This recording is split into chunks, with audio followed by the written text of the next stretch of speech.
Absolutely. Yeah, I mean, at that point in time, it's just like one, technically speaking, you should be taxed for that on your paycheck if they're above board, and it won't be a lot, but it's one of those things where like you'll absolutely like see something from that, or at least you should if they do it. But it's also like you're telling me that you couldn't muster up a little bit more for all of us that have gained you how much money and done that? I'm hot? Huh. I don't know where it's coming from. Everything's muted right now. Well, I can't get Apple Music to play. Um, what if I turn? But if I turn this down, you can't hear me. Huh. I don't know what's causing that because I know there's a. Hang on, let me check one more thing. Hang on.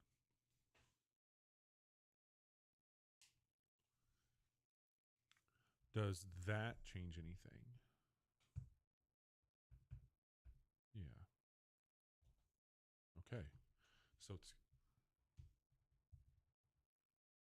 But it shouldn't be.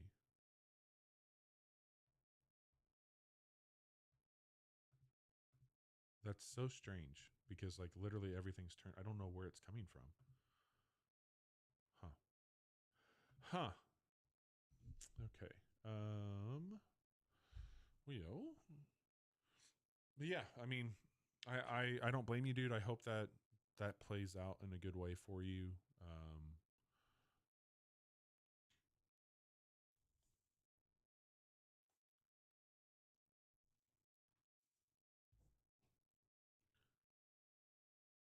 yeah, sure.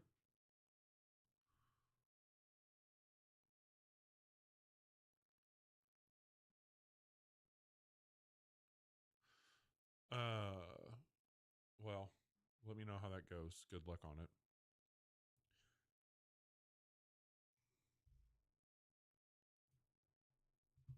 Okay.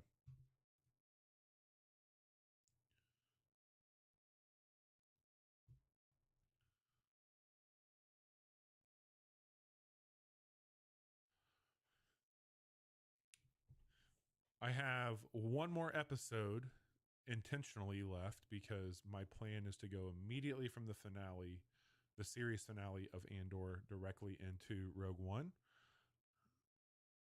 Um, but man, the the lead up, the penultimate, and all this, like how they're like landing into everything that like it's completely changing the weight of just even Andor form. I'm sorry, Rogue One, but knowing like even from like the prequel standpoint, all the shit Palpatine was putting into place to kind of get this big secret project, like the fear that you get from what the actual Death Star is, because the Death Star by like the time we got around to Star Wars, like it's like, oh yeah, that thing got blown up in Episode One. Like, what? How fucking terrifying can it be?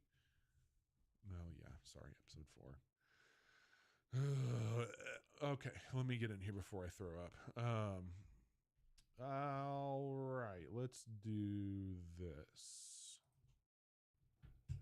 Hey Chase, it is currently May 14th. I'm tired, you're tired, but Oh yeah, absolutely. we've got something big planned for the next 2 weeks. You brought something to my attention. We're the Casual Hour. We normally talk about new and current video games, but the next two episodes of this two-part deep dive are going to be focusing on our personal top 25 Xbox 360 games. Everybody else was doing it, and we decided we needed to do it too. We needed to be the definitive. We finally needed to prove to Yeah. people our Well, somebody worth. finally needed to make a good list. Is what we wanted. Well, We've seen a lot of I bad mean, lists. I know you are a tough cookie, and we'll see. I bet you we have some overlap, but I don't think there's going to be a lot. I bet there's. I would say at least. I think we have at least 6 games in common. Tonight or overall? Overall. overall. Okay.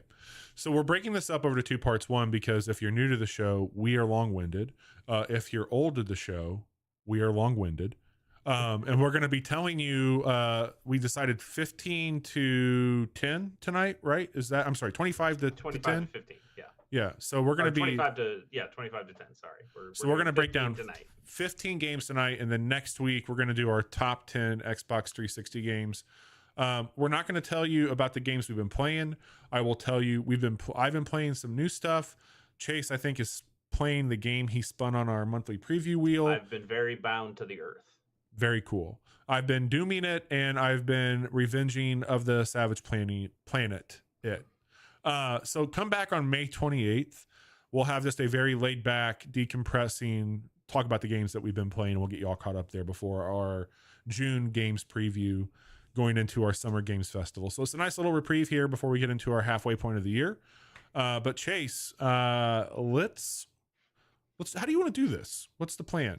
So originally, we did each make individual lists here. Like we're not here to necessarily make a definitive Casual Hour top 10 or top 25 list.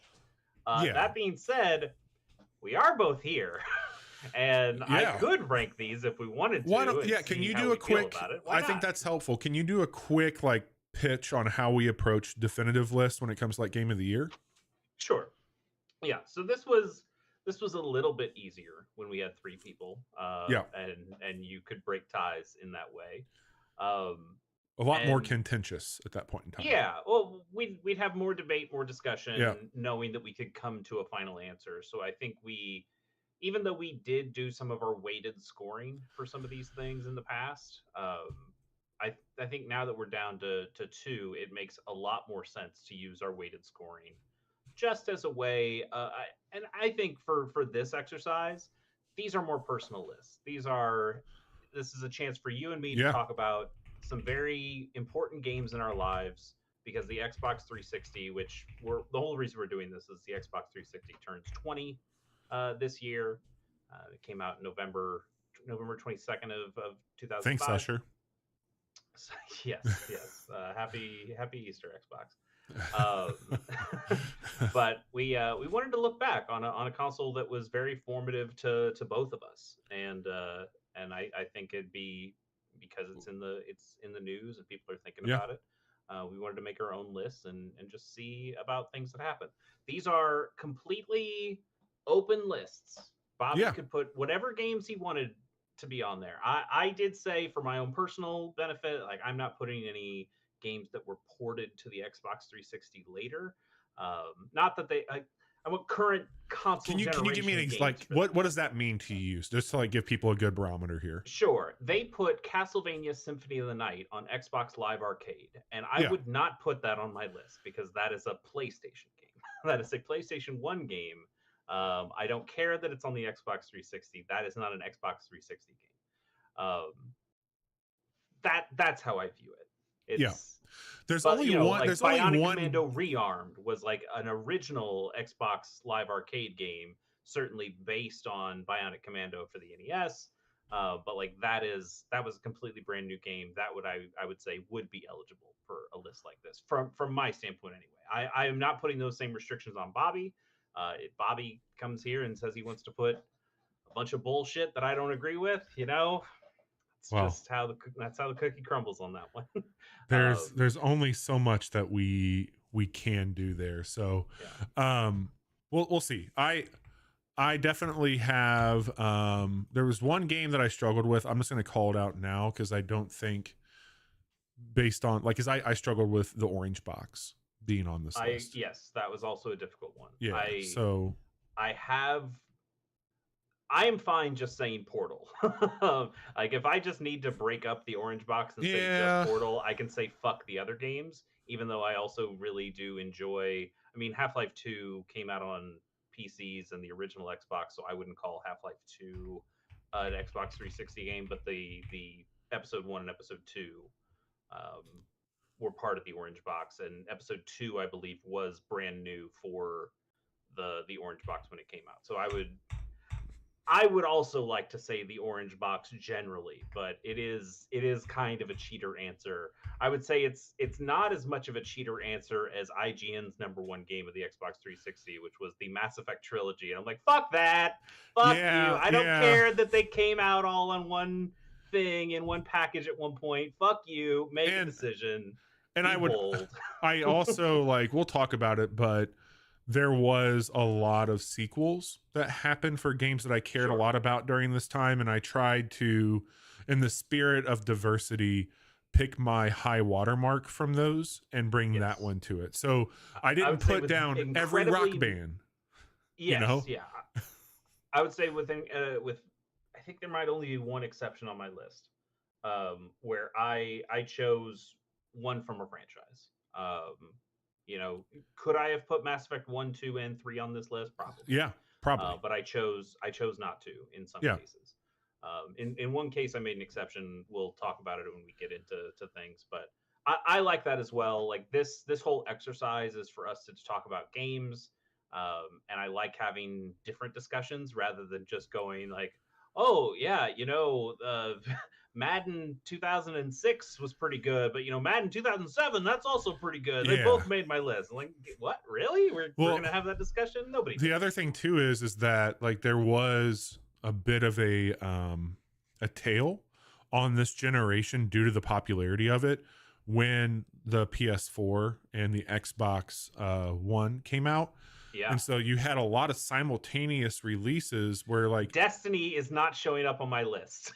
Yeah. I don't care that it came out of the Xbox 360. That's a PlayStation 4 game. I at one point I had it on my list and I went, wait a minute, I never played that on the Xbox 360. Get that out of here. Wait, Destiny was on the Xbox 360? It was Xbox 360 and PS3, but you know, it came out at the beginning of the generation. Damn. So okay.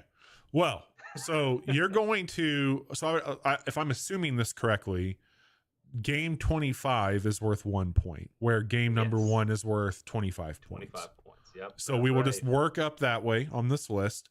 And I will attempt to keep that list, yes. Okay, well, I mean, I think we can also, well, yeah. Okay. Yeah, we'll be fine. And it'll be really fun because now, like next week when we do the top 10s, we'll already have, because at the end of this one, I imagine that we'll also have like, here are the standings. Let's see what happens next week. And here's the other thing. I love us, but I know us, and I know that we could easily, you say game, I say game, you say a lot of flowers about the game, I say a lot of flowers about the game. I think that we have to have some discussions here, but in the spirit of time, we've got a lot to get through. Let's try our best to, especially lower on the list, give some time near the top of this week's episode to maybe talk a bit more. Are you cool with that? Is that fair? Yes, in spirit, yes. I think some of my more interesting games are in the lower and middle ones, so those are ones I might want to discuss a little bit more than just going Call of Duty 4. That was pretty good, right? Yeah. I get yes, that. I think there are a handful of games that we highlight, we break out, we talk a little bit more about. But yes, I agree. We can't spend 20 minutes talking about each of our 15 individual games. All right, let me do this really quick. Coin flip. All right. I'm gonna flip a coin. You call it. You could have spun a wheel and you chose to flip a coin. Based on what this is, I want you to call it, and whatever you get, you can choose if you go first or if I do. Okay, Anton Chigurh, I'll call it. What's it gonna be? Heads. It is heads. Do you want to go first? Do you want me to go first? I'll go first. Why not? All right, let's hear it. Are we ready to do it? Let's. So you're gonna go 25. I'll go 25. You go 24. I go 24. You got it, buddy. My number 25 game, Splosion Man. Good one. Splosion Man's a cool game. I think it's a really cool platformer. I think Miss Splosion Man was a lot less fun. I think they stuffed a little too many mechanics into it, but I really liked the silliness. That was, I think if I replayed that game, I would go, ooh, this humor does not hit like it hit before. But the scientists, the donuts, the live action stuff, it hit at the time. And I know what would continue to play really well is just the moment-to-moment gameplay, the rocketing off of walls and using your explosions to do those kind of Metroid wall bounces, and it just was a really, really good feeling game. It was cool. It was a very cool game. I don't think it's as cool as mine because I picked Lost Planet, but Lost Planet Extreme Condition. Extreme Condition. It was my 25. Right. I wish that I want that game. I want that series to get a new life, man. I think that that's a cool concept, cool idea. Looked great, felt great. You know, Capcom, more than most companies, does care about their back catalog. So I know. I could totally see a Lost Planet 4 somehow. Yeah, that showing. I think we need it now more than ever. Bring it back. Yep, I would tend to agree. Also, I'll put these in our show notes so you have them later on for reference if you need anything for that'd be calculations. Great. My number 24. Oh yeah. Your list would be nice. Like I'm trying to keep the list of like. I'll just give it. I'll give you my list so you can. List would be yep. Really good. Cool. My number 24. Skate 2. Interesting. Yeah, I think all the Skate games are good. A lot of people like Skate 3. It just adds more stuff, but I found Skate 2 to be my sweet spot. That's the one I played a lot of. Yep. It felt really innovative at the time as somebody who played a lot of Tony Hawk games to move into this one that cared more about, finger flicks and using the right stick for that kind of stuff and getting a little, you play Tony Hawk and you're like, oh, I've got to do the craziest moves and all the special moves are really ridiculous. Twitchy. And you get the hidden characters and Spider-Man's in this fucking game. And there was something kind of cool about going to Skate and just going, man, you know what's hard? A kickflip. For something that you just press the X button on when you played, or I guess the square button if you're playing on PlayStation. Like, oh, this is the easiest thing in the world. Just kickflip in Tony Hawk, and you're like, you know what? Kickflip's actually kind of hard. And I think I gained as much as Tony Hawk like made me a fan of skating generally. Mm-hmm. Skate made me a fan of the action of skating. I'm not a skater. I tried and failed.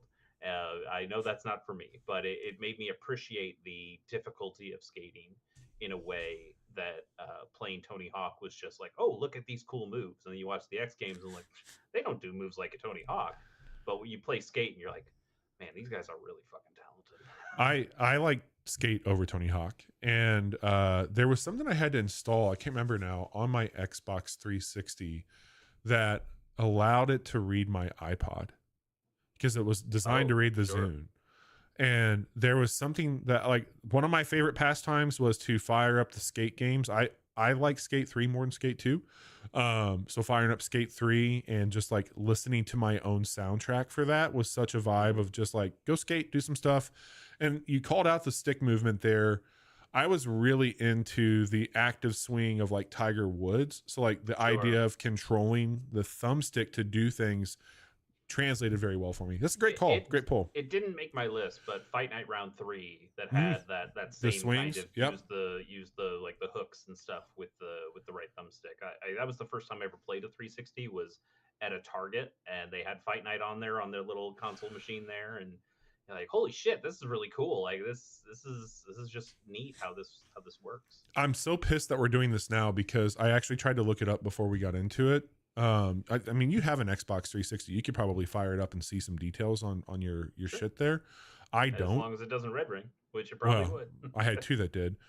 They did a couple years ago. It was museum.xbox.com where you could like walk through like your museum of history of playing Xbox games. Did you ever do that? No, I didn't. That was happening when we did the show. I know that much, but I was like, maybe I could find that. And there's just like the site's been taken down by Microsoft, which sucks. But anyway, I was hoping to pull that up to be like, oh yeah, you did have a lot of hours on this game. Anyway, my number 24 is Star Wars. We always have our achievement scores, right? Yes. Those will never go away. Those will never die. Yeah. Star Wars: The Force Unleashed. Ooh, okay. Had a really good time with that. I think it was like probably the funnest I had on impaling stormtroopers, like force pulling them in the air, throwing a lightsaber into them, and then tossing them. But you brought down that Star Destroyer. It was so cool, and I also appreciated, this is before everything had to be canon, and like their series and movies, but they really did a cool job of kind of talking about like the birth of the rebellion and the Rise of the Rebellion, I should say, and some of those pieces with it. And I thought Starkiller was cool as a character, as angsty as he was. But yeah, Star Wars: The Force Unleashed. I think the first one's better than the second one. Yeah, I was gonna ask, did you like the second one at all? I did, but I think the first one just had a better story to it. Mechanically, the second one felt better, but this one, I like the story. Didn't the second one have Guybrush Threepwood as a like unlockable character? Yeah, and then it had like there's a lot of weird shit they were doing. Like they had a big thing in a lot of the Star Wars games where you could kind of rewrite, like, here's an alternate end to the Revenge of the Sith where Obi-Wan's bad, and it's like, no, what? What? Sounds like you need to play more Dynasty Warriors. Oh, okay. Man. All right, you ready for my 23? Yeah. Controversial one, Bobby. My number 23 is the Elder Scrolls V Skyrim. I could not, in good conscience, put that any higher. I honestly wanted to put it lower.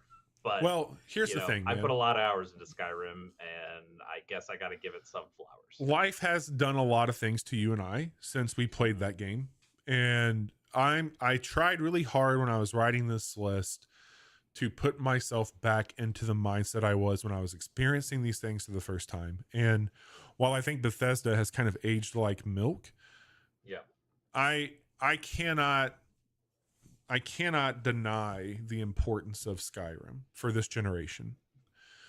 And I'm not surprised for your ranking of it. I'll say that much. Yeah. I mean, I've always been a Bethesda hater. I did not like Fallout 3. When it came out, I tried and failed to play Morrowind. I didn't even touch Oblivion because I saw my roommate play it and I went, this game looks like shit. Yeah. But Skyrim was big enough, pretty enough, and just so in the zeitgeist. I was like, okay, I guess I gotta play this game. It does look pretty good. And I put a ton of time into it. I became a vampire. I became a werewolf. Actually, I became a werewolf, and then I tried to become a vampire, and they said, you got to get all that wolf blood shit out. Yeah, you can't. They don't mix those. Yeah, you can't have that. I shouted at dragons and shit like that. I got knocked 100,000 feet up into the air by a big giant. Did you eat a toe? There were cool things. Yes, absolutely. Yes. Yeah. I collected a lot of cheese wheels. Like you do. I had a fun time with Skyrim, but I also I cannot. I was like, I wasted a lot of fucking time playing Skyrim. Well, I think you bring up a good point because I cannot understand. There's people, dude, still to this day, like that's the only thing they play. They just like since this game came out, was that 2012, right? I think it's 2012. I'm pretty sure. Man, that sounds late. I think it was 2012. Keep me honest here. Yeah, November 11th, 2011. So close enough. But think about that, man. People still today, like if you go and look at concurrent, they keep putting it out. That's the problem. I mean, I think that modded to hell and back. Like that's true. For some people, there is still new stuff to do in Skyrim because people just keep modding in new stuff for Skyrim. But yeah, the idea that somebody would want to like play a fresh save on a Nintendo Switch just because I can get the sword. But one, that sword is probably crap in the grand scheme of things, and two, like you want to play another 500 hours of Skyrim? What the fuck's wrong? Well, I'll also call out, man, like I don't think that Skyrim is good enough to allow Bethesda to remain in the graces it has. And they've done a lot of. It's incredible when Elder Scrolls 6 comes out and people go like, "This isn't as good as Skyrim." Dude, it's going to happen. Oh well, I think the Oblivion remaster that just came out. Sure. But at least that it has the bones of a game that people liked. That's true. People liked it. Yeah. But Starfield, ooh, buddy. Dude, that did not go over well. I just saw a post over the weekend where like one of the remaining loudest voices in the mod community for that game is just like, this is not worth it. I'm quitting. like if you have modders who are like, we can't even make and you and I both know people like to put Macho Man and Star Wars shit into these games. Like, sure. Starfield seemed ripe for a Star Wars. Like, make it Star Wars. Make it a fucking Star Wars game. And that can't even save it. So and mostly it's because Bethesda doesn't allow for those tools anymore, or makes things harder and harder than they did before. I think Bethesda needs term limits the same way our fucking government does. Well, they're owned by Xbox now, so you know what can you We'll do? see. Hey, 23 for me is Sleepy Dogs, Chase. 23 and me, Sleepy Dogs. Man, Sleeping Dogs was a really good game. I felt bad not putting it on my list. I went back and forth on it, but I remember, like I'm gonna call this out right now. Sorry for a spoiler. Grand Theft Auto 5 is not on my list. And not on my list either. Four got really close to making the list, and I was like, I don't want to put that on my list either. But I'm a 4 over 5 for sure, and then I probably would put Sleeping Dogs over both of them. Yeah, that's what I ended up doing here. Like, I enjoyed my time. I would even say like True Crimes. I think that was an original Xbox game, if I'm not mistaken. Yes, Noodle. Absolutely. What a year it is. I would say for me, like Sleepy Dogs is way, way better than both of the Grand Theft Auto games. Like, I enjoyed that. And I would say like True Crime Streets of LA, but I think that was original Xbox. I mean, 4 was such a important game in that it was Rockstar growing up a little bit. Like, sure, there was still plenty of toilet humor and immature shit in there, but it was like, we're gonna make one of the biggest, most impressive games possible. Yeah, absolutely. That I don't think you got as much from a San Andreas or a Vice City or a 3. Yeah. And then 5 went off the deep end in some way. But Sleeping Dogs came in and said, open world games should be fun. In a similar way to Saints Row the Third, which also did not make my list. But wasn't Sleeping Dogs like an unofficial sequel to True Crimes? To True Crime? Yeah, I think that's. It started as started that way. I think they switched it. I think that is true. Yeah. I loved. I'm even kind of a hater of open world games, and Sleeping Dogs was a good one of those. Yeah, for sure. Good pick. My 22 is Red Faction Guerrilla. Hell yeah, man. That's a good one. This game rules. This game is so good. Like, I think I've told you this every time. Like, that I went to the studio. Yeah. They were in Champaign, Illinois, when I was working up there. They actually had some graphics made at the print shop I worked at. But it was really cool to see that. That was a fun game. Yeah. I love that game a lot. Really good one. I'm not going to add any more to it because you covered it really well and we talked on it, but Skate 3 is my number 22.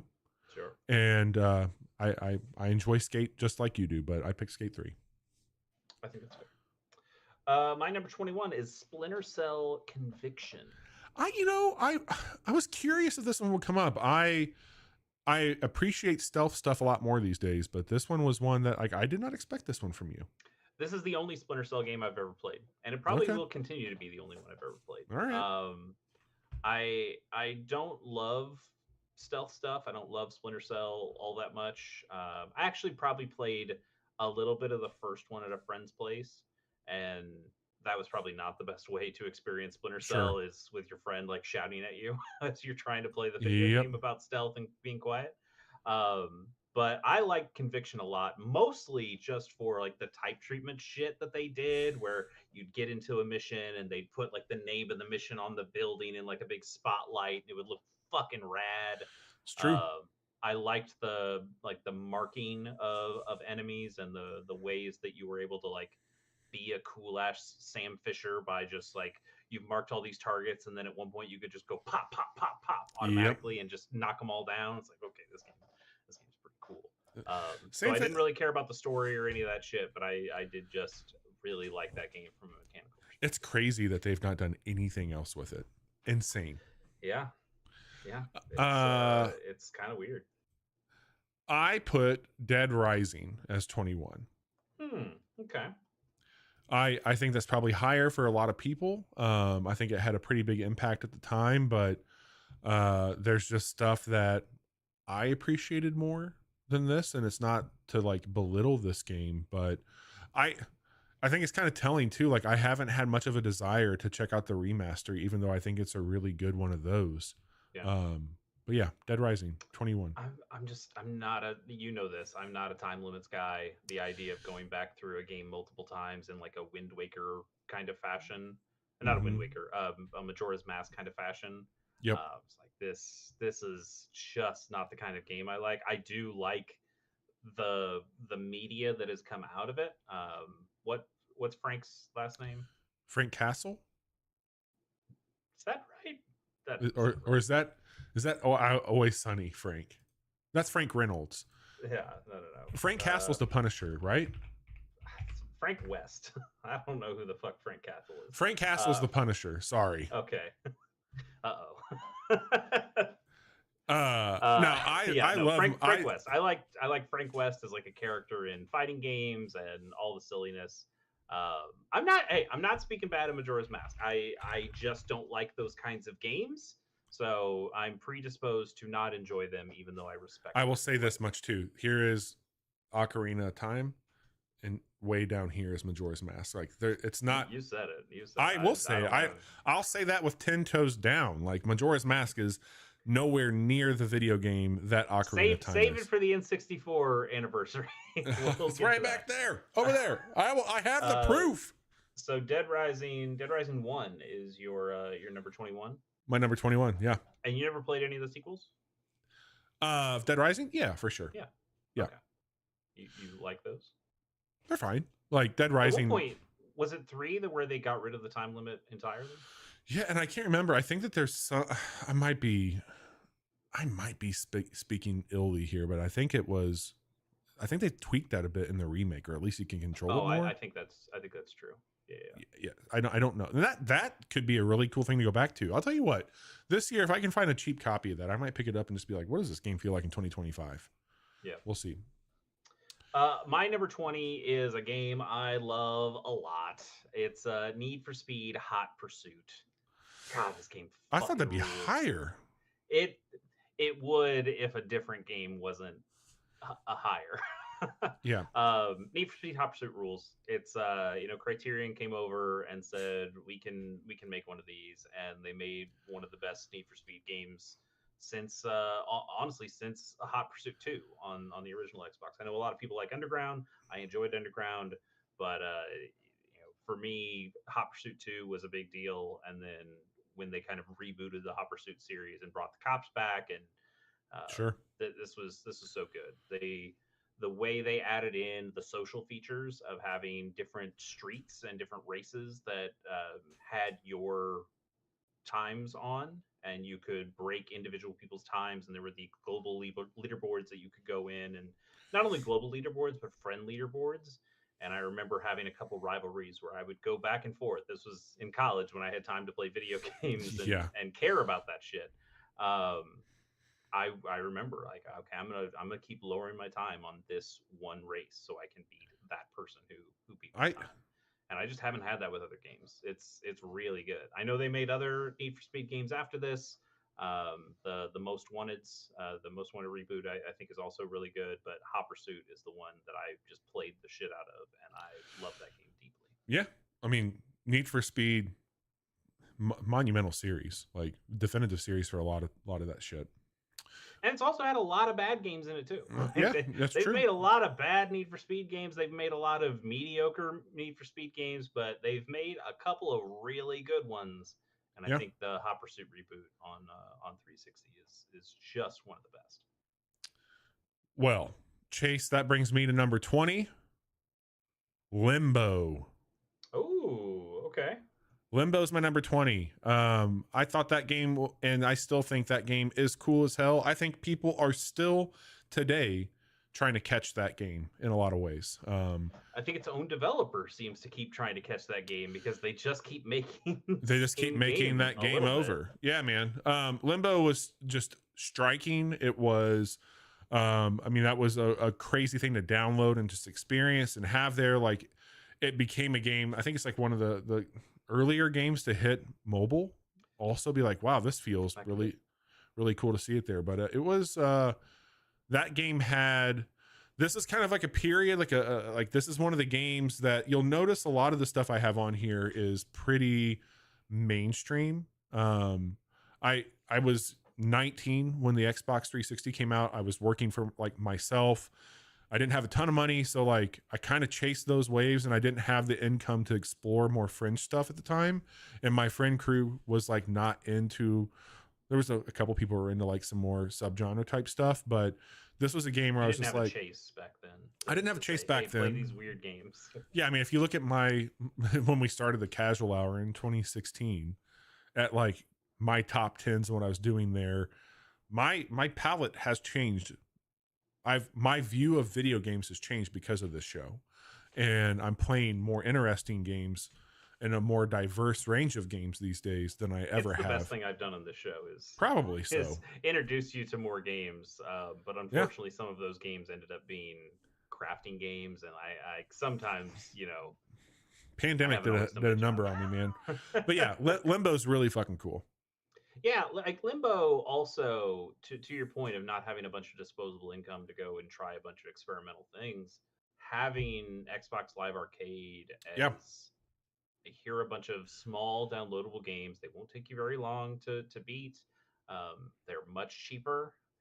You could go in on some stuff like that. And while Limbo was not the first generation with like Braid and stuff like that, or even really like the second generation of I forgot what the chair game is, the Metroidvania, the one that had the bad writer. Doesn't matter. Somebody will know, or I could look it up, but I'm not going to. I don't care. It's not on my list. But like Braid was, or not Braid. Limbo was still one of those early-ish ones that I think really set the tone for the modern indie game. The modern, here's a $15 game that you can play in a handful of hours and have a good story with and do stuff with. Not that Limbo has a great story; it has a great premise, but you kind of know what I mean. Like it built a mold for this style of game to see success on a more mainstream platform. I agree for sure. All right, we're into it now. Yeah, we're in the teens, baby. And my number 19 is Gears of War 2. Gears of War 2. That's the best one. That's for sure the best one. It is for sure the best one. I don't know if I could tell you anything about the campaign of Gears of War 2, but should I ask a quick question really quick, just for point of clarity? If one of us has a game higher on the list, should we wait to talk about it then? Not necessarily. I think we can just, whatever. It's whatever. Yeah, it's fine. I played the hell out of Gears of War 2 Horde mode. That was the one that really separated it for me. I think 3's Horde mode got a little too mechanically cutesy. But Gears of War 2 had a Horde mode where, and I think in 3 you like really needed to have a bunch of people to play that. Like if you had a full group of 4, you were having a great time. If you was just you and a friend, oof. Let me ask you a question. Gears of War 2, I played a lot. 2-person Horde mode and had a great fucking time. We just wrapped a series. We're currently playing another game together for your other YouTube channel. Mm-hmm. They did a very unlike ceremonious announcement that they've got a remake coming of Gears of War. Yeah. Any desire to try and do some co-op shit together on that, or a Horde mode? I could see it. Yeah. I like Gears of War 2 a whole lot. That is the game I would pick out of this, and I may have picked it at a different point on this conversation. I can believe it. Yeah. All right. Well, let's move on. Let's do it. All right. My number 19. This is probably going to hurt you a little bit. Burnout Paradise. Ooh. That's so low. Oh my god. Okay. So I think that at the end of the day, man, like racing games were just something that like never was my favorite go-to. And Burnout Paradise is probably like one of the more approachable ones. There's just a lot of stuff on this list that meant a lot more to me. And so again, like a number 19 on this list is a good thing in my opinion, but it's not a bad game for sure, but no. But I honestly will be a little bit higher. I had a feeling. And so I'll wait and chime in later on. But I would say I probably had a better approach to this game when the remake came out or the remaster came out. And I think it really like clicked with me in a way that it didn't before later on. But anyway, we'll talk more about that one. Yeah, the reason Need for Speed Hot Pursuit is so low on this list is because Burnout Paradise is much higher. Like if there was no Burnout Paradise, Need for Speed would probably take its spot. Are we talking about it next week? Maybe. Okay. All right, my number 18, Call of Duty 4 Modern Warfare. It's a good game. Good. Yeah, mine's higher, not much more higher, but higher. Yeah, it's like what do you say? It's a good game. I mean, I think that like changed the landscape of a whole. Absolutely. Yeah, I mean, like, and it's funny because, like, sorry to anybody listening, but like, I just could give two shits about Call of Duty in 2025. Yeah, and it's weird to look back on a game and remember how much I cared about that franchise. Yeah, I think for the Xbox 360 is where that mattered to me. Absolutely. It was Call of Duty playing 4, with people. It was Modern Warfare 2. It was World at War. It was Black Ops. Like I played a lot of those games, and I was every day and date when they came out. I was playing the new Call of Duty. I went to a midnight launch for Modern Warfare 2. With my buddies, and we played the not the multiplayer, but like the co-op stuff. Yeah, the campaign, the co-op challenge things. Yep. When that game first came out, we're doing snowmobile shit and stuff like that. Like Modern Warfare 2 also had like a real chance to make this list, but I think going back to it, I remember things about the campaign in 4 a lot more. I honestly think Call of Duty 4 Modern Warfare is the best Call of Duty, period. I would agree. I think that's the best one, period. Yeah. So, all right, 18, right? Mm-hmm. Rock Band 2. Rock Band 2. I see a lot of people on a lot of these lists. I've seen Rock Band 2. I think Rock Band 3 is the better game, but that game came out so late, nobody played it. Like it was all. We were still like in that zone where rhythm games mattered, but it was the tail end of that rather than Rock Band 2 coming out, which is where, it was maybe at its peak. We're getting the chat saying, are you all losing frames? Yeah, mine looks like it might have froze up on me too. I don't know what's going on there. Everything on the stream health is looking good. It says our stream quality is good. I reset. It looks like it's buffering still. So okay, maybe this is a podcast one rather than a live. Yeah, for sure. We'll keep it going. Like everything on my end looks good. I don't know if there's something happening with Twitch. I apologize about that. Sorry if you're trying to watch live. Yeah, I mean, I really enjoyed it. And I agree with you. Like, I think Rock Band coming out felt like this. Oh shit! This is the evolution of Guitar Hero, which I think memory of playing Guitar Hero. And so I'm using that as like my catalyst for it. Yeah, man. So Rock Band 2, 18. Pretty good. Yeah. My number 17 is NBA Street Home Court. I'm gonna guess you've never played this game, Bobby. I have never played that game. Have you played a NBA Street game at all? Ever? If I did, it was maybe like pass the controller over and like check it out there. Well, NBA Street Volume 2 came out on the original Xbox and PlayStation 2 and GameCube, and that's like the high watermark of the series to me. But this was the last official NBA Street game that came out, home court on the 360, and it's still really good. I just love this style of basketball game. And while this one is certainly not quite as good, I do like the story kind of stuff they put in here. I like some of the mechanical things. I like the idea of these home courts. That the idea is that you kind of go around the country, and it's more based on here is an NBA star, like current star of the era at that point, and here's where they played ball in Philly or whatever, and let's go to this one park and scan this basketball court like perfectly and have you play there, and like it made it more personal. And then they also just had like a bunch of like that was an era of NBA. I've never really been an NBA fan, but playing those games made me more of a fan of those players. And I remember it was also the first game that had there were female players that you could have in previous NBA Street games, but I think this was the first one that had WNBA players. Like you could have Diana Taurasi on your team instead of just like, oh, here's like a generic girl street basketball player who you could add to your team. So that was kind of cool having some of those there as well. But yeah, that Totally. NBA Street games are so fucking good. And home court was one I played a lot of. I didn't even know it was a thing. What's the one that had the DJ you liked a whole lot?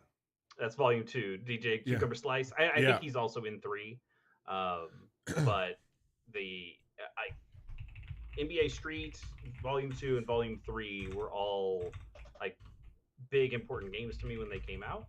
And I didn't even realize that they made a fourth one until much, much later.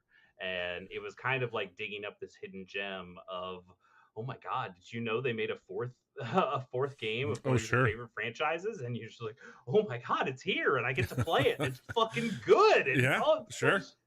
It's something I'm really happy about. But at the same time, it's like, oh yeah, they never made a fifth one. I wonder why. It's like, well, I didn't even know they made a fourth one. So maybe I'm part of the problem. Chase, we've talked about my next game at nauseum here on the show, but Borderlands is my number 17. Sure. That series is good. Yeah, I just don't care for the series much after Borderlands, but that really made a splash for me for sure. I think they still had something with 2, but yes, certainly when 3 and pre-sequel and that stuff came out, they completely lost it. There was a little too much of the Tiny Tina humor coming out in 2 for me, but it was still. Oh sure, yeah, like Tiny Tina is introduced as the worst thing ever and continues to be a plague on the entire series. Yes, absolutely. But the game itself was fun. Yeah, for sure. Yeah. Man, I played so much fucking Borderlands. I did too. It's one that like I look back on that probably the way you look back on Skyrim now. Yeah. Honestly, I probably look at it the same way. Yeah. All right, Bobby, it's our first time where I have to do a little bit of math because my number 16 is Lost Planet Extreme Condition. So shit. Okay. Add 10 points to your 1 point and make that 11 points so far for Lost Planet. So congratulations, Lost Planet. You are currently in the lead. Capcom, are you listening? Get with it. Lost Planet's so fucking good, man. It's so fucking good.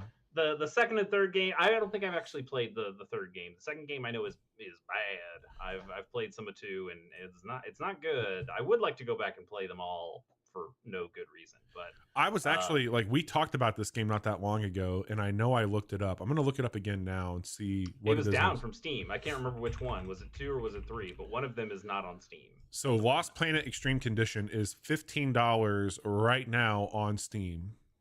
June 26, 2007 is when this game came out. Yeah. What about the other 2? Like, I think one of them is still like not. Lost Planet. Lost Planet 2 is there. Extreme Condition is there. Lost Planet 3 is there. Lost Planet 3 Survival Pack is there. Oh, okay. Maybe. You know what? There's a demo for Extreme Condition, it said. Well, there you go. That's what you need. There we go. Yeah, I love Lost Planet so much. The Japanesey story of like crazy shit happening, the mechs, the glowing spots, I honestly even enjoyed the heat meter of like trying to not freeze to death. Yeah. Because I think it was mostly generous enough that you were never really worried about that. That fucking grappling hook is so good. It's so good. What a game. What a game. Maybe we were talking about best characters. I think that's what it was. We had like a best character, like Street Fighter style fighting thing. I can't. Oh, sure. For like fighting game characters, yeah. Because the mech is in Tatsunoko versus Capcom. But I was like, best character. I don't know anything about that fucking Lost Planet guy. Yeah. Like, that's what it was. He is nothing. But yes, the actual like one of the mechs, the famous looking mech, is in Tatsunoko versus Capcom. And it's good. 16 for me, Chase, is Dragon Age Origins. I really enjoyed that first one. I did not like the second one much at all. But that first one, I was riding that BioWare high, man. I was really into obviously Mass Effect. I thought Dragon Age was brilliant. Great writing. Really enjoyed the characters and the story beats quite a bit on that one. And I think this series has kind of lost its luster over the years for me. I enjoyed Veilguard last year. And I did not enjoy Inquisition. So for me, like, Dragon Age Origins is probably like the highest that water ever got in the series for me. Yeah. I've never played Origins, and I know like that's the one. I think you would actually really like it. There. I really probably do. would. I have played 2. My roommate in college had 2, and I was like, "Can I just borrow that?" Yeah, sure. So I played all the way through 2 and had a really good time. I actually liked 2. I don't think it's terrible, but yeah, I think as somebody who had played, Mass Effect 2, I could see like, oh, I see how you just put a bunch of that in this series. Yep. And I still think it kind of worked. I had a good time with Dragon. I mean, it didn't make my top 25. But I remember enjoying Dragon Age 2 a decent amount. Very cool. You had like the elf girl who could turn herself into stone and shit. Oh yeah. Yeah, I remember things. My number 15, Bobby, is Far Cry 3. Nice. Yeah. I didn't know what to do with Blood Dragon. I think I'm just kind of counting Blood Dragon. I know it's a separate thing, and I could just. I almost did Far Cry 3 / Blood Dragon. Yeah. Because I just feel like they're the same thing, but one's under a black light, one's not. Right. Like it is a standalone thing. Yeah. It could be a separate thing. I like Blood Dragon a lot, but I don't think there's enough meat on those bones for it to get its own place in this list. So I kind of just like put it as like a sub thing under 3. But I really liked 3. Like this was when we weren't exhausted by this style of game. I think they quite frankly, it was the reshaping of this game. Yeah, certainly. I know a lot of people like 2. I've tried to play 2, and while I really respect what it's doing mechanically, I just don't have a lot of fun playing it. And I had a lot of fun playing 3. I think they shaved off enough of the rough edges to make it just like a fun sandbox to run around in and do shit with. And the hunting stuff I enjoy, like I got bit by a shark. Better pull this bullet out of my arm. Sure. Yes. Oh, it was so fucking scary to like run. I know. To swim around with fucking sharks in the water. Hey. Guess what? Yeah. This is all me. I know. If you said those words to me after I cleared an outpost, guess what happened to you, my friend? You got shot. Yeah, man. I really liked it. I had a really good time. You know what though? I think 4 is better, but 3 is my favorite. I just disagree. I did not like 4 nearly as much, and I think it's because it's too vertical. Because all the flying shit that you can do. Yeah, like especially when you're doing your hang glider. And you had a grappling hook in that too. There's so many mountains and stuff like that I felt like I kept driving up a mountain so I could jump off a mountain, and it felt a little bit more natural in 3, where I still had more opportunities to use the hang glider, but feel like I was actually getting some real distance. I also just think I liked the setting of 3 as here's this tropical island that's just kind of fucked up rather than being in the mountain setting. It's a really cool game to me. I like Voss as an enemy. Yeah, great. He's a great actor. Period. Yeah, good stuff. That was a game I really enjoyed.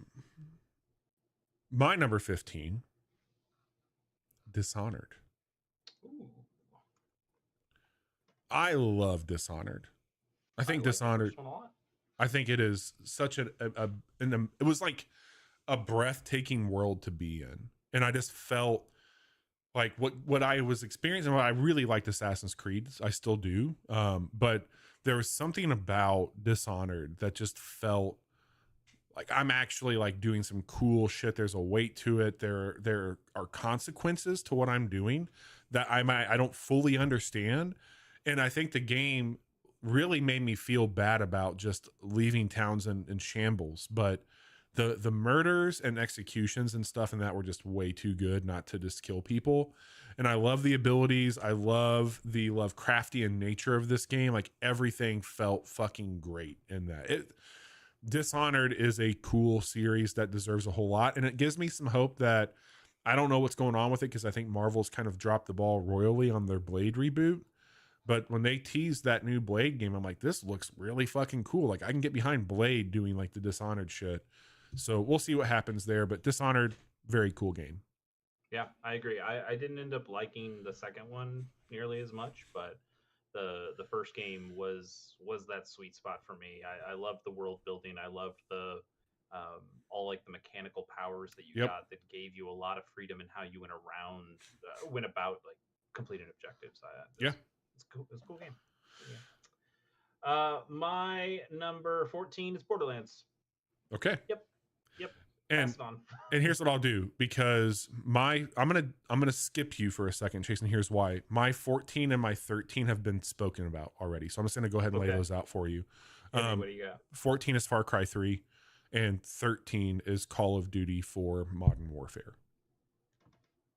Okay, let me just make sure I get the points right for that. So Modern Warfare would be 12 points. Yes. Yep. Okay. Cool. So why don't you go ahead and give me your 13, and we'll go there. My 13 is Crackdown. Hell yeah. And now Crackdown fucking rules. Which Crackdown was it that you got the Destiny beta with, or something like that? No. It was, Halo beta. You got Halo 3, and you got Crackdown to get the demo beta of the multiplayer of Halo 3. Okay. Hey! What's going on here? That's the reason everybody bought Crackdown in the first place. But I bought Crackdown because Crackdown looked fucking cool. It was cool. Crackdown and then it wasn't. And then it very much wasn't. Crackdown very much wasn't.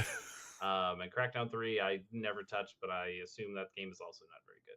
Yeah. But Crackdown 1, just like the movement through the city, using the agent's agility skills, like going after those agility orbs, the narrator that's out there, having you didn't have the whole world available to you at the beginning, but you had a big chunk of the world available to you where it allowed you to go in and choose which direction you wanted to go, level up the things that mattered to you. Yeah, like the physical change.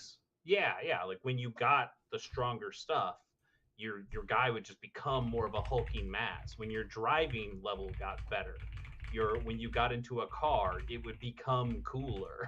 Like the car would physically transform and change and become like a cooler car. You would physically jump higher when you had enough agility orbs and went higher in those levels. And that kind of progress was really cool to see in an action game that had, we've had action RPGs before, but I don't think we've had action games that had this level of RPG element added into it, where you could see like a real change in your character that way. We should probably call out what just happened, by the way, for anybody listening. Sure. We have our Twitch rewards turned on right now. By the way, if you're listening to our podcast and you don't watch us live, you get fun things like that. And I promise you, what you heard will not match up to what you think it was. So there's that. Go back and watch the stream. Yeah, that's casual, I promise. But yeah, thank you, chat, for engaging and cashing in your casual coins. We typically haven't turned off for the podcast, but hey, our forgetfulness is your reward tonight. Yeah. So Crackdown is my number 13. So we're back to year 12.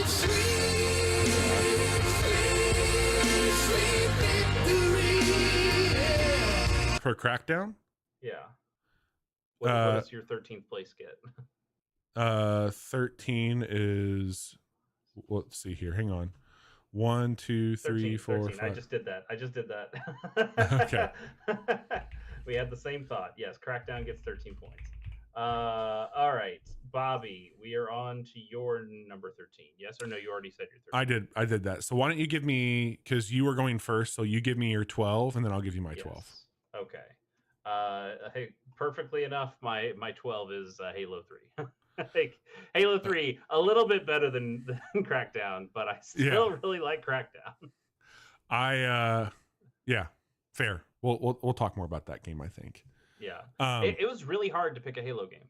I don't think Reach is the better mechanical game, but I care about Reach in a way because I actually read those fucking books.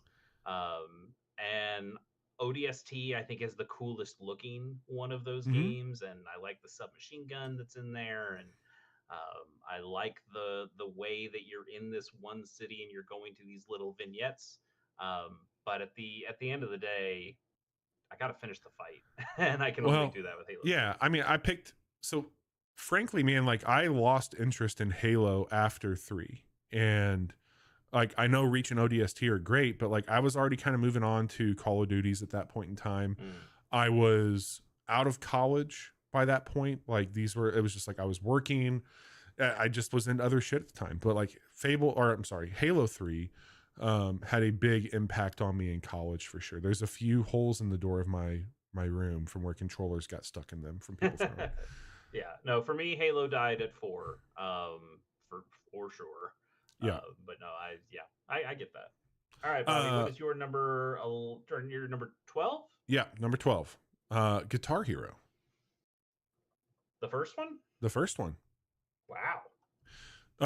I love the soundtrack for this one, and while I was in college, I was coming home every weekend. And I've talked about this before, but my buddy had a garage that his parents let us bring all of our TVs and our Xboxes to. We would be team-based Call of Duty and Gears of War playing online. But around the corner, if you just got tired of it, we would have we had one TV set up that always just had Guitar Hero ready to go. So if you were doing solo shit, you could hop around there. And it was almost like this like karaoke side. Like we had a fridge over there full of beer. We had a grill in the garage. It was such a great time. And yeah, Guitar Hero. I had more time playing Guitar Hero with groups of people than I did playing Rock Band with groups of people, given the time of where I was at in my life. So Guitar Hero had there was nothing like it for me at that point in time, and it really had a profound impact on me, and some very, very good memories of just like smoking too many cigarettes, drinking too many beers, and really fucking up Franz Ferdinand, Take Me Out when I was trying to play that. So really enjoyed that one. So like, one was one on the 360? Are we sure? I thought it was only on the PlayStation. No, Guitar Hero was on the Xbox 360. Huh. Okay. Because I only got into that series at 2. Yeah, it was there for sure. Interesting. Yep. Wikipedia says it's only on the PlayStation 2. Played on the Xbox. Unless they brought those songs, was the songs from Guitar Hero on Guitar Hero 2?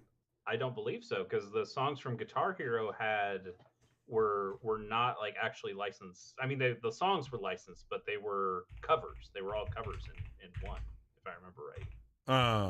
And then 2 is where they got actual. Because nobody in my friend group had at that point in time, like we just had the 360s. We didn't have PlayStation 3s. So no. This was on PlayStation 2.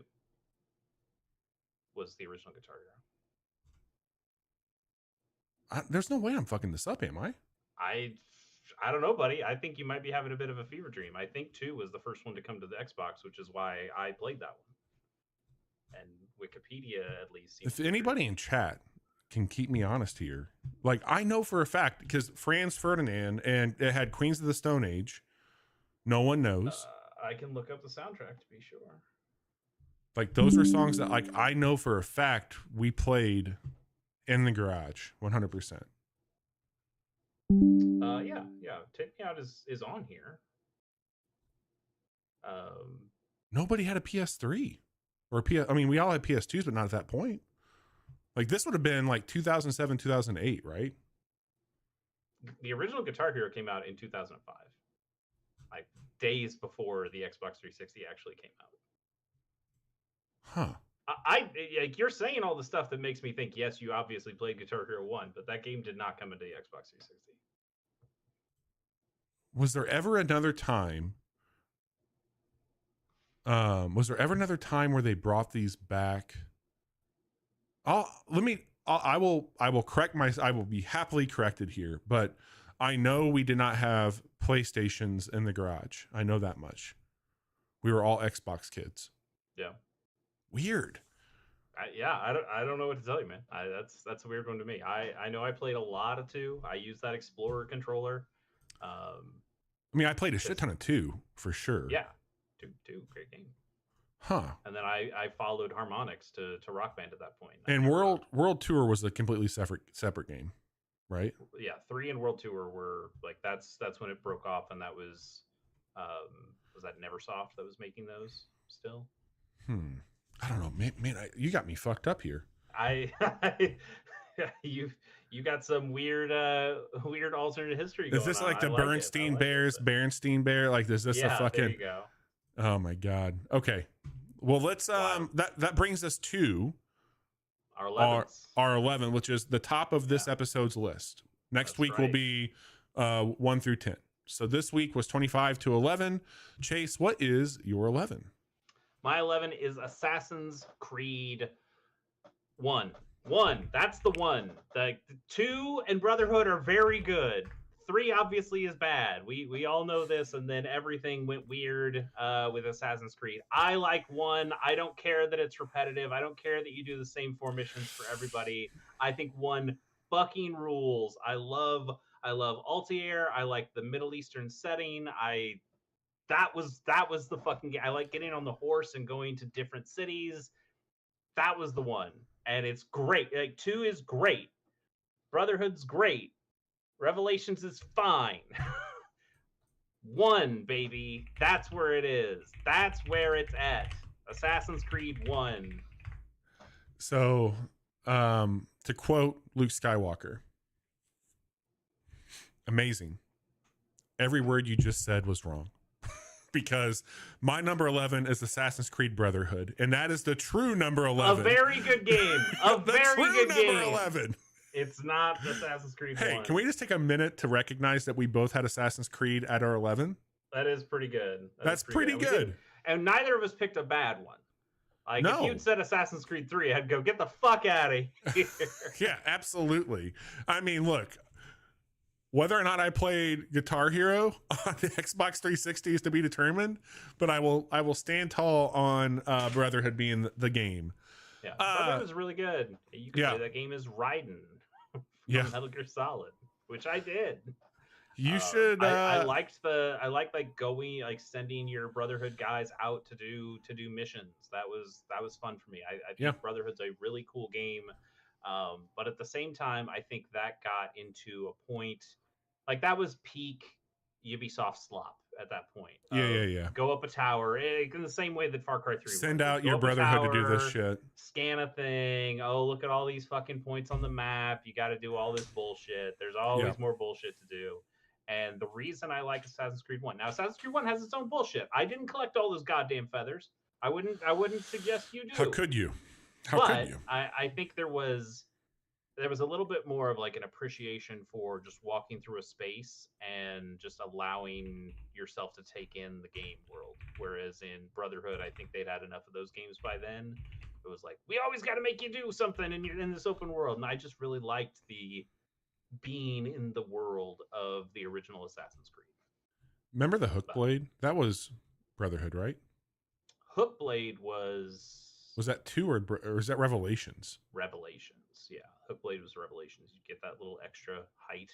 Yeah, that Hookblade was cool. SSEO.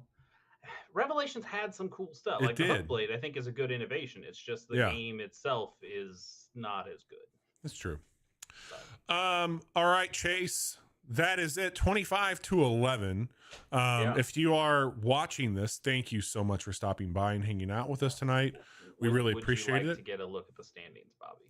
Yeah, let's get a look at the standings. As they currently stand, our number 1 Xbox 360 game is, with 23 points, Far Cry 3. I'm not mad about that at all. I'm not mad about it at all. I don't think that will stand. Oh, no. I know that won't stand because our number 1s will each get 25 points. So certainly do better I think our number 1s are the same. I would find it hard to believe if our number 1s weren't the same. Yes. But Far Cry 3 with 23 points is our number 1. Call of Duty 4 Modern Warfare has 20 points and would be our number 2. And then we've got both the Assassin's Creed are tied with 15. That's where we stand at the moment. very things cool. could change. Somebody They could have absolutely Halo could. 3 on his list and it goes way up. Somebody could have Skyrim on his list and it could go way up. Lots of things could happen. There's a lot that could happen next week, and you should tune in for that. Let me get us over to credits here so we can talk a little about it. We took our this Monday, our Casual Monday stream. We wrapped up last week our Dead in the Water Obra Dinn playthrough. Had a great time with it. We dusted off a game that I had bought last year for us to check out called Diceomancer, and I thought that was really fucking slick. There's some cool there's some cool stuff there for sure. Go back and check out our stream and see if that's a game that you think you should play. Tonight was part 1 of our top 25 Xbox 360 games. Thank you for being here for it. We greatly appreciate it. And this Friday, I am going to probably play Revenge of the Savage Planet or Doom: The Dark Ages. One of those two. He's not doing any of this. He's not skipping. I have been skipping it a lot. This work assignment I'm on has been brutal, and yeah, I will tell you one thing I am thinking about doing. Everspace 2 just released a really big like expansion and DLC, and I'm thinking about doing my own little Everspace series on Friday nights to get through that and check that out this year. And there's a little bit I beat that game. There might be some stuff I have to clear to get to the DLC, but I fired up tonight. I'm sorry, this morning. 2 quests popped. It's like, hey, you should go check these things out. And I think that's a really fun game for me to stream because I can show off some cool combat, talk a bit about customization and like the tinkering that I'm doing with the build. Everspace 2 I think is a severely underrated video game, but maybe I'm strongly considering having something that I can. It's hard to do those by yourself. Yeah. And so I'm trying to find some stuff that like I can do live by myself where I feel better. And Friday night traditionally was like a big multiplayer kind of, a lot of people hanging out, having a good time, and it just hasn't been that. So I've been struggling with Friday nights, and I've also been on a work assignment the last 2 months on an interim experience that I traditionally have been off on Friday, so I felt a bit more rested and had this cool like way to get stuff done. And now I'm getting off work on Friday and just trying to spend some more time with the wife. So we'll see. And I'm too busy playing cards on Fridays to give a shit about it's whatever tough. the fuck Like this, when we had a third person, they hung out with me on Friday nights. That was like our time to do something like what Chase and I do on Mondays. And there's some bad blood there. Like things aren't great. So like there's still some weird feelings I have on Friday nights about that shit, just to put it out there. And we'll see how it goes. But yeah, I'm trying to get back in a groove. I've been on this work thing that was supposed to be for a few weeks since February, and here we are now, middle of May. So thankful for that, but a lot of stuff happening there with that too. So that's what we've got this week. Chase, you've been busy. What have you got going on? We've been busy because I've also tagged in Bobby to play Strangers in Split Fiction, or Split Fiction in a series we call Strangers in Split Fiction, with me on Chase K Plays, my YouTube channel. Go check that out. Link is right there in the chat. Now it is. Yeah, now it is. So go check that out. That's been a lot of fun, and we've been having a good time with that. And then now that Pierce is finally done with his PAX duties and he's relaxed and chilled, I think we're about to get back into Pilot Program, our podcast about watching every television show, or the first episode of every television show ever made. We're not going to watch every television show, but we will watch the first episode. Very important. Yeah. Yeah, we're scheduled to record next Tuesday, so give me some time and I'll edit out a show and we'll put it out there. But I'm really excited about our next episode. It's going to be on Late Night with Conan O'Brien. Lots of fun discussion stuff to talk about there. I learned that Pierce has actually gone and seen a recording of Jimmy Kimmel, which is not the same thing, but it's close enough to the same thing that I'm really interested to hear about his experience seeing a talk show live. I'm looking forward to talking about the mechanics of a talk show and how that stuff works from the inside out, and then also just talking about the Conan story and how he's gone through all the things that he's gone through to get where he is. So I think we should have a lot of good stuff there for people when we record that episode. So look for it here probably in the next week or so. Very cool. Yeah, and go check out that Stranger Than Split Fiction playthrough that you we've got named going. it, buddy. You should remember. I did. We're having a really good time with that game. We haven't talked a lot about it on the show here, but that game is really good, and Chase and I are having a lot of fun with it. So go check that out. I think once we finish it, we'll probably have a deeper discussion about it here on a Wednesday podcast. Yeah. And hang tight. Fridays will be coming back. Hopefully sometime soon. Like we'll get them there. Need to tweak it a little bit, but that will be a thing that we get more consistent with. So thanks everybody for hanging out. We'll be back next week with our top 10 Xbox 360 games. Please tune back.